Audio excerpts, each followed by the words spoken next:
যখন দেশ শাসন করেছেন, রাজনীতি করেছেন, তাদের রাজনীতির স্বার্থে তারা হিন্দু সম্প্রদায়ের ভাই বোনদেরকে কিছু ভুল ধারণা, কিছু বিভ্রান্তি দিয়ে ধূম্র জালের মধ্যে তাদেরকে ব্যবহার করার চেষ্টা করেছেন।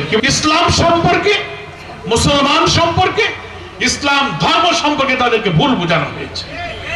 তারা বলেছে কি, তোমরা যদি মুসলমানদের সাথে থাকো, একসাথে চলো, জামাত ইসলামী করো, দাড়িপাল্লার সাথে থাকো, তাহলে তোমাদের সব ধর্ম পরিবর্তন হয়ে যাবে। সি সি সি সি সি দাও মিথ্যা কথা।